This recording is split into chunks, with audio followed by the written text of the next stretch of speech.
Cette journée départementale dédiée au maïs, à l'initiative de la section Grande Culture de la FDSEA, a pour but de démystifier et dédiaboliser cette culture de maïs, qui est fortement attaquée, parce que le point fort de cette culture étant une culture estivale, c'est aussi son point faible. Aujourd'hui, sur le département de la Sarthe, on a de gros consommateurs de maïs, au travers des volailles de Loué, de l'élevage bovin et de l'élevage porcin. Et l'idée, c'est de dire aux agriculteurs de continuer à mettre en place cette culture, puisqu'on en a terriblement besoin, et elle rentre dans le cadre d'un circuit court, si on peut appeler ça comme ça. Produire local pour consommer local. Donc au travers de cette journée, on a fait intervenir plusieurs personnes. On a fait venir un ingénieur Arvalis, Gilles Espagnol, qui nous parle un peu de l'évolution des techniques, le séchage du maïs, l'évolution de la génétique au travers des années. Et ensuite, Sylvie Brunel nous a fait une intervention sur le maïs Avenir du monde. Le maïs est la plante qui exprime le mieux le progrès génétique grâce aux efforts de sélection importants accomplis par les industriels semenciers.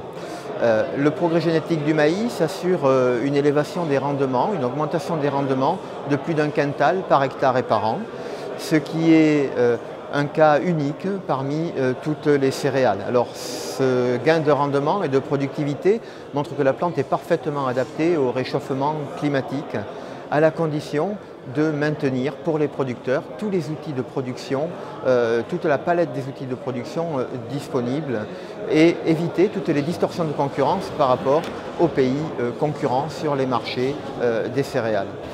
On est sur des contraintes paradoxales qui s'exercent sur les producteurs, à la fois des contraintes environnementales, qui sont diverses et multiples. La protection de l'environnement, de l'eau, de la qualité des eaux, préserver les sols, enrichir les sols en matière organique, restituer de la biomasse. Mais pour tout cela, il faut aussi des moyens de production.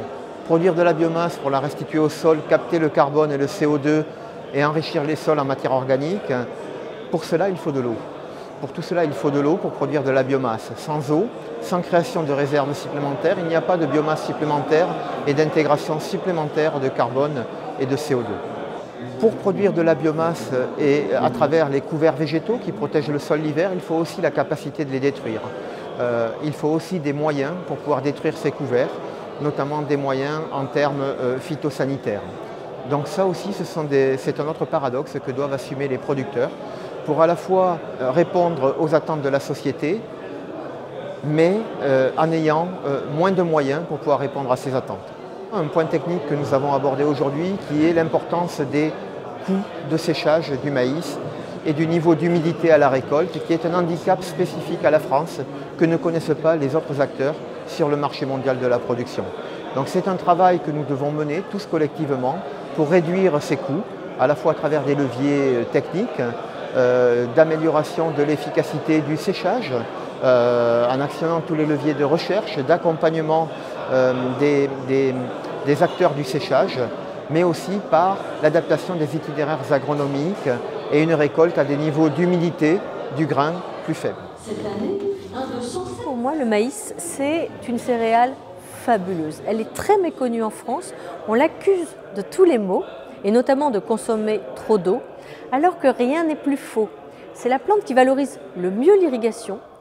C'est celle qui nous permet de répondre aux enjeux du changement climatique, de la nécessité d'avoir une production de qualité pour pouvoir nourrir nos concitoyens d'aliments de choix. On voit bien par exemple dans la Sarthe avec les volailles de Loué, les poulets de la Flèche, ou cette production porcine de qualité sur laquelle le département est très bien placé.